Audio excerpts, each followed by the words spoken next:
एक बार की बात है। गांव में रहने वाला एक जवान लड़का इस बात से परेशान था कि उसके मन में हर समय कोई न कोई नकारात्मक विचार चलते ही रहते हैं। उसके मन की बकबक कभी शांत नहीं होती। वो या तो अपने अतीत के बारे में सोचकर पछताता रहता है कि काश मैंने इस काम को ऐसे कर दिया होता, उस काम को वैसे कर दिया होता, या फिर वो अपने भविष्य के बारे में सोच सोच कर डरा रहता है कि कहीं ऐसा हो गया तो क्या होगा, कहीं मैं सफल ना हो जाऊं, कहीं मुझसे कोई गलती ना हो जाए जिसकी वजह से लोग मेरा मजाक उड़ाना शुरू कर देंगे। और ऐसे ही कई सारे नकारात्मक व असफलता से भरे विचार उसके मन में हर समय चलते रहते। वो हमेशा ही विचारों में खोया रहता और अंदर से डरा हुआ सा रहता। फिर उसे किसी ने बताया कि यहाँ पास के जंगल के नीचे एक बौद्ध भिक्षुक रहते हैं, तुम उनके पास जाओ, वो तुम्हारी इस मानसिक समस्या का समाधान अवश्य कर देंगे। वो लड़का उन बौद्ध भिक्षुक के पास जाता है और अपनी सारी समस्या उन्हें बताता है। बौद्ध भिक्षुक उस लड़के की बात पूरे ध्यान से सुनते हैं और कहते हैं, तो तुम मुझसे क्या जानना चाहते हो? लड़के ने कहा, मुनिवर, मैं अपने मन को खाली करना चाहता हूँ। मैं आपसे ये जानना चाहता हूँ कि मन को खाली और साफ कैसे करते हैं? भिक्षु ने कहा, मन को खाली और साफ करना कोई एक दो दिन का काम नहीं है, ये एक बहुत ही लंबी प्रक्रिया है। तो क्या तुम इसके लिए तैयार हो?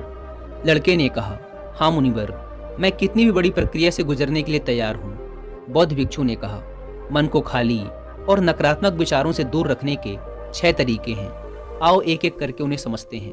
मन को नकारात्मक विचारों से दूर करने का पहला तरीका है, ऐसे लोगों का साथ छोड़ दो जो हमेशा तुम्हें कमजोर, पिछड़ा हुआ, लक्ष्यहीन और गरिमा रहित इंसान महसूस करवाएं।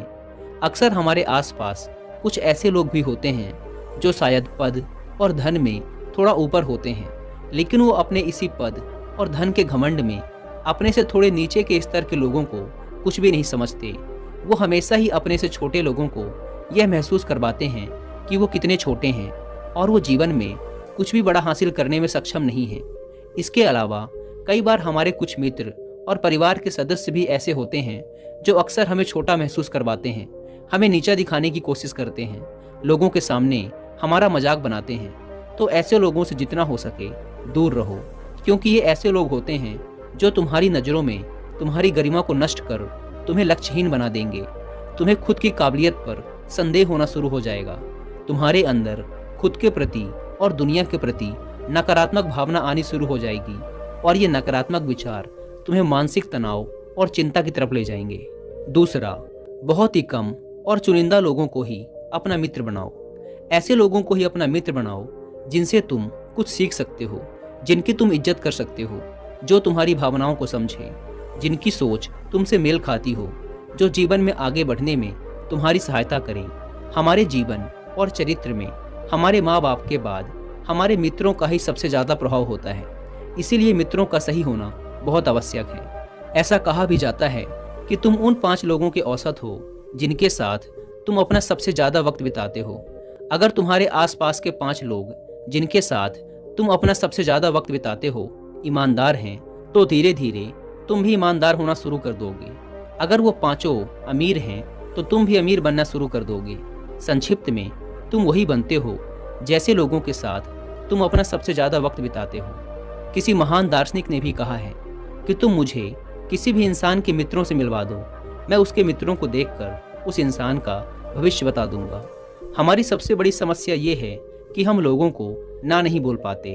हम ऐसे लोगों से भी ना नहीं बोल पाते जिन्हें हम अपनी ज़िंदगी में नहीं चाहते, और फिर हम ना चाहते हुए भी इन नकारात्मक लोगों के साथ अपना वक्त बिताते रहते हैं। इसीलिए हमें सबसे पहले उन लोगों को अपनी ज़िंदगी से ना बोलना है जिनके लिए हमें लगता है कि अगर ये हमारी ज़िंदगी में ना हो तो शायद हम ज़्यादा खुश रहेंगे। मन को खाली करने का तीसरा तरीका है, वर्तमान में जियो। भिक्षुक ने लड़के की तरफ इशारा करते हुए कहा, तुम अपना अतीत नहीं बदल सकते, लेकिन तुम अपना वर्तमान अवश्य बदल सकते हो। इसलिए पूरी तरह से वर्तमान में रहते हुए उन चीज़ों और कामों पर ध्यान दो जो तुम्हारे नियंत्रण में हैं, जिन्हें तुम आज कर सकते हो, जिन्हें तुम आज बदल सकते हो। मेरी एक बात हमेशा याद रखना, केवल वर्तमान में रहकर ही भविष्य को संवारा जा सकता है, इसलिए वर्तमान में जीने की आदत डालो। बौद्ध भिक्षुक ने कहा, चौथा, स्वस्थ और पौष्टिक खाना खाओ। हमारा शरीर ऊर्जा से चलता है और हम जैसा खाना खाएंगे वैसी ही ऊर्जा हमारे शरीर को मिलेगी और फिर वैसा ही हमारे शरीर और मन का व्यवहार भी होगा। अगर तुम कोई ऐसा भोजन ग्रहण करते हो जिसमें खुद कोई जीवंतता नहीं है, जैसे कि मांसाहार, तो तुम्हारी मन स्थिति पर भी इसका विपरीत प्रभाव पड़ता है। साथ ही अगर शरीर ही स्वस्थ नहीं है तो हमारा मन भी प्रसन्न नहीं रह सकता। जब शरीर अस्वस्थ और कमजोर होता है तो मन में बहुत से नकारात्मक और हीनता के विचार आते हैं। कहा भी जाता है कि स्वस्थ शरीर में ही स्वस्थ मस्तिष्क का निवास होता है, इसलिए शरीर को स्वस्थ और मजबूत रखना हमारी जिम्मेदारी है। बौद्ध भिक्षुक ने आगे कहा, 5वां, रोज अकेले में ध्यान करो। ध्यान किसी के साथ नहीं, हमेशा अकेले ही करो। ध्यान करने का सबसे उपयुक्त समय सुबह या फिर रात में सोने से पहले होता है, लेकिन अगर तुम्हें आसानी से ध्यान में गहरा जाना है तो रात का समय सबसे उपयुक्त होता है। रात में सोने से पहले ध्यान करने से नींद में भी सुधार होता है और गहरी नींद आती है। ध्यान करने के लिए तुम अपनी सांसों पर ध्यान केंद्रित कर सकते हो या फिर अपने मन में उठने वाले विचारों पर भी ध्यान दिया जा सकता है। मन में उठने वाले विचारों पर ध्यान देने से ध्यान करने वाले को ज़्यादा फायदा होता है, क्योंकि इससे आसानी से गहरे ध्यान में उतरा जा सकता है। अगर तुम ध्यान नहीं कर सकते तो रोज कुछ समय खुद के साथ अकेले में बिताओ। खुद के व्यवहार को जानने की कोशिश करो। ये देखने की कोशिश करो कि मन में किस तरह के विचार उठ रहे हैं। जब तुम लंबे समय तक ध्यान करते हो या अपने साथ अकेले में वक्त बिताते हो तो तुम धीरे धीरे खुद को जानना शुरू कर देते हो। तुम्हारे अंदर एक ठहराव आ जाता है, तुम्हारा उतावलापन कम हो जाता है, तुम कम बोलते हो, आसपास की चीज़ों पर ध्यान ज़्यादा देते हो, ज़्यादा शांत और स्थिर रहते हो, जिससे तुम्हारा आकर्षण सहज ही बढ़ जाता है।